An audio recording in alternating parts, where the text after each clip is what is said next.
Bonjour à toutes et à tous, j'espère que vous allez bien. On se retrouve pour le brief du samedi 16 août, il est 10h21. Aujourd'hui, on va parler donc des news économiques de la semaine à venir, du ratio long and short, du funding, open interest, des liquidations. On regardera ce que font les whales en finissant par l'analyse technique de Bitcoin. Mais avant ça, on va regarder donc ce qui s'est passé hier. On a eu donc le dump que je prévoyais sur Bitcoin, simplement on n'a pas eu le retracement à 120 000 dollars que j'attendais, donc je ne suis pas rentré en short.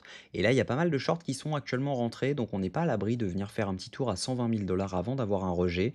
Donc, ce qui serait intéressant, c'est de laisser toute cette liquidité qu'on a donc en dessous. On a encore beaucoup de liquidations à venir chercher en dessous ici et surtout autour des 115 860 dollars. Donc ça pourrait être vraiment intéressant de venir les chercher rapidement pour avoir potentiellement un rebond. L'idéal, ce serait vraiment de dump maintenant pour ensuite venir chercher les 120 000 dollars parce qu'on aura pris la liquidité et donc du coup on aurait des chances d'aller beaucoup plus haut. Par contre, si jamais on vient chercher les 120 000 dollars d'abord et ensuite on a le dump, bah là on aura vraiment fait un top parfait et donc par conséquent, il y aura des probabilités de ne pas s'arrêter à 115 000 dollars. Donc il faut faire attention à ça parce que voilà, il y a des chances, il y a un monde dans lequel on vient chercher d'abord la liquidité qui se trouve au nord, donc aux 120 000 dollars et ensuite on dump. Et là par conséquent, ça serait potentiellement un vrai top de marché, on pourra aller beaucoup plus bas. Donc dans l'idéal, on va chercher d'abord les 115 000 dollars. Ensuite, on a un setup low time frame, on ouvre un long, on vient chercher les 120 000 dollars et ensuite on voit ce qui se passe. Est-ce que on est sur un rejet dans lequel on repart complètement à la cave ou est-ce que bah, tout simplement, c'est simplement on est reparti, on refait un plus haut, etc. Et là, on repart beaucoup plus haut pour faire potentiellement un nouvel ATH. Donc, la question maintenant, c'est de se dire quelles sont les probabilités d'aller à 115 000 dollars et quelles sont les probabilités d'aller à 120 000 dollars en premier. Donc on va regarder les datas pour savoir exactement ça. Au niveau news économique, cette semaine, on va être servi, hein. On va avoir donc mercredi une minute de la Fed à 20h, donc attendez-vous à avoir pas mal de mouvements. On aura également l'inflation européenne à 11h. Donc mercredi, et donc ça risque de bouger pas mal sur Euro USD, les indices européens, etc. Jeudi, on aura donc les inscriptions au chômage hebdomadaire à 14h30. On aura également l'indice manufacturier de la Fed de Philadelphie à 14h30, donc même chose, c'est quelque chose de très impactant sur les marchés. 15h45, on aura le PMI manufacturier ainsi que le PMI service. Même chose, grosse news. Et ensuite, à 16h, on aura les ventes de logements existants, ce qui n'est pas non plus quelque chose de très très impactant sur les marchés. En revanche, vendredi à 16h, on aura un discours de Powell, donc attendez-vous à avoir pas mal de mouvements. J'ai jeté un petit coup d'œil sur donc le consensus de la prochaine réunion FOMC.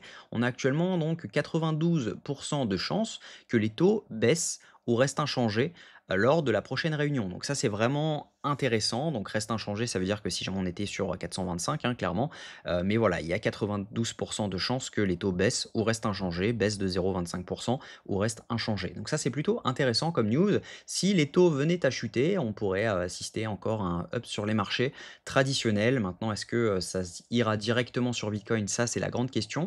En tout cas, ça poussera un peu la liquidité et donc par conséquent, les liquidités afflueront sur les marchés et on pourrait avoir des beaux runs haussiers. Donc ça serait plutôt cool. Au niveau crypto bubble, ce qu'on voit, c'est que sur les dernières 24 heures, c'est normal. On a eu un dump de Bitcoin, donc par conséquent, les alts dump également. Donc c'est normal. Sur la semaine, ça fait très mal, hein. Il y a certains alts qui ont perdu près de 23%, moins 15%, moins 12%, etc. Mais sur le mois, ça reste globalement vert et ça reste plutôt intéressant. Au niveau du ratio, au niveau des funding open interest, pardon, on voit que bah, on a eu une hausse de l'open interest juste ici avec une baisse des fundings, ce qui veut dire que ici, ce sont une majorité de shorts qui se sont ouverts et par conséquent, leurs stop loss, ils sont où? Ils sont au-dessus de ces équal high juste ici. Donc on n'est pas à l'abri de venir chercher les liquidités à 118 000 dollars avant de potentiellement avoir un retournement pour venir chercher les 115 000 dollars. Ensuite, ce qu'on voit, c'est qu'on a du long qui s'est ouvert juste ici. Si jamais on zoome un petit peu, on voit une hausse de l'open interest avec une hausse des funding, ce qui veut dire que ici, ce sont une majorité de longs qui se sont ouverts.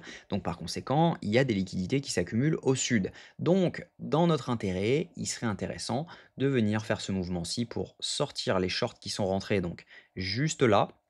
Donc, tac. Donc juste ici, il y a des shorts qui sont rentrés. Donc ça serait intéressant de venir faire ce mouvement ici pour pouvoir potentiellement les fermer, en sachant qu'il faut faire attention parce que pas mal de stop loss se sont placés à 119 154 dollars. Donc si on avait un up, il faudrait vraiment attendre un retournement en low time frame pour pouvoir se placer, ou alors tout simplement rentrer one shot. Mais là, le risque est plus conséquent que si jamais il y a un retournement en low time frame.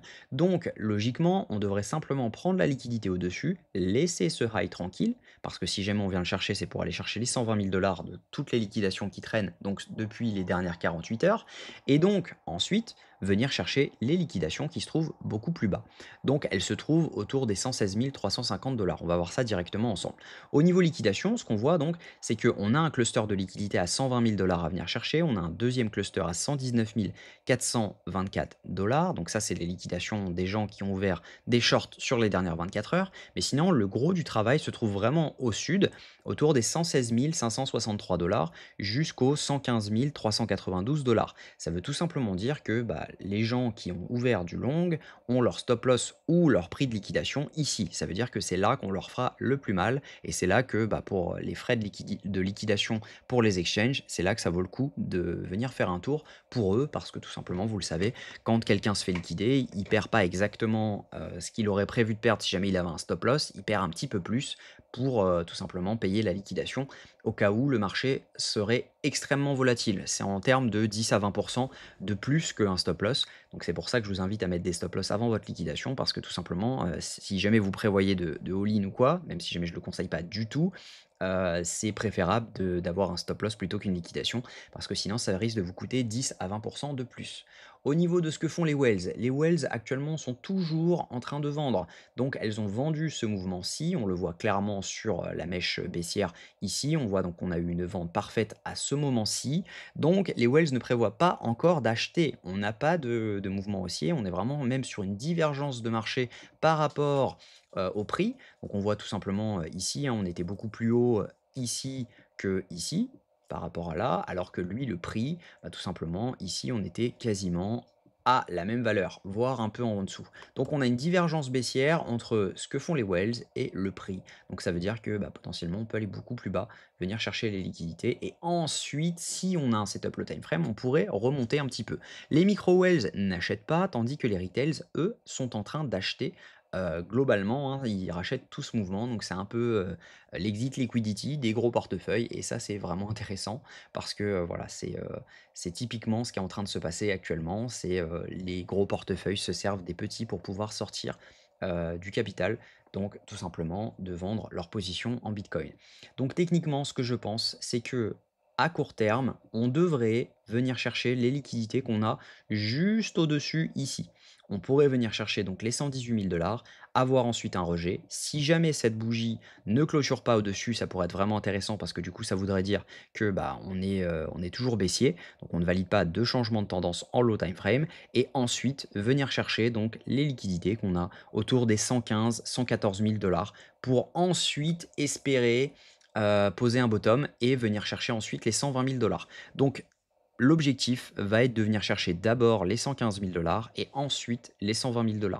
Ce sont des probabilités, on n'est pas une science infuse, j'ai pas de boule de cristal. Maintenant, voilà, les indications que j'ai actuellement, que ce soit technique ou fondamentales, me disent que il est très probable qu'on vienne chercher d'abord les 115 000 $ plutôt que les 120 000. Donc, il y aurait potentiellement un short à tenter si jamais on vient à mèche dans cette zone-ci. On va essayer de trouver une petite zone intéressante pour pouvoir se placer. On voit que ici, on n'avait pas fil intégralement le FVG entre les 118 284 et les 118 237. Donc ça pourrait être vraiment intéressant. Maintenant, est-ce que en une heure, on a donc ce FVG également qui se trouve entre les 118 242 et les 118 460. Et la chose vraiment intéressante, c'est qu'on a un IFVG, hop, on a un IFVG dans cette zone qui se trouve juste ici. On voit qu'on a un croisement des deux ici.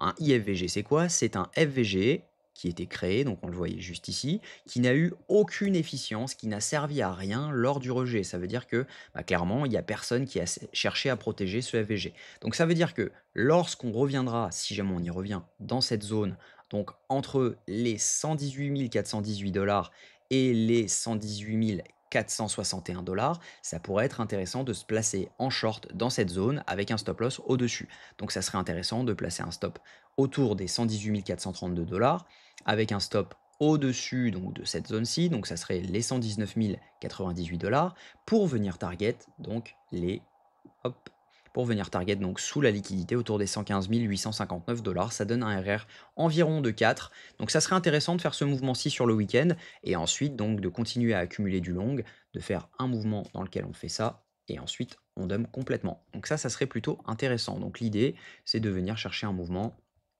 Hop, c'est de venir chercher. Donc je vais le retracer carrément. Hop, pour une minute. Idéalement, on ferait un mouvement de ce style-là. On vient chercher ça et ensuite on part complètement. On vient close le FVG ici, mais pour des raisons de sécurité, à mon avis, il vaut mieux TP autour des 118 800 $. Mais à mon avis, on va venir chercher le FVG qu'on a dans cette zone entre les 115 000 $ et les 115 621 $. Donc ça serait vraiment intéressant de se placer sur ce short si jamais on avait l'opportunité de rentrer, donc autour de cette zone-ci, dans le IFVG qu'on a donc juste ici. Si jamais vous voulez l'indicateur, n'hésitez pas à me contacter sur Discord. Actuellement, il est toujours gratuit, mais après, il sera en location. Mais pour l'instant, il est gratuit, donc n'hésitez pas. Si vous le voulez, n'hésitez pas à me contacter. Donc, ça donnerait potentiellement un RR de 4-5 si jamais on veut vraiment venir chercher tout le FVG. Donc ça peut être un trade super si on vient chercher cette zone. En revanche, si jamais on vient pas chercher cette zone, je ne me placerai pas parce qu'on peut très bien venir simplement chercher la liquidité ici et derrière rebondir. Et ensuite, ça peut être suffisant pour aller chercher les 120 000 $. Donc, si jamais on vient chercher la liquidité avant, je ne me placerai pas. Voilà, j'espère que cette vidéo vous a plu. Si c'est le cas, je vous invite à vous abonner, à liker cette vidéo et à commenter ce que vous en pensez. N'hésitez pas à nous rejoindre sur la school si jamais vous voulez vous former au trading pour savoir faire ce genre d'analyse. Le but, c'est vraiment de tout partager complètement de façon transparente. Donc, on fait des lives. On a également une soixantaine de vidéos disponibles pour vous former. C'est clairement la meilleure école pour vous former au trading avec cette analyse technique-là. Donc, si jamais vous voulez nous rejoindre, n'hésitez pas. Je vous souhaite une très bonne journée. On se retrouve demain à la même heure. Prenez soin de vous.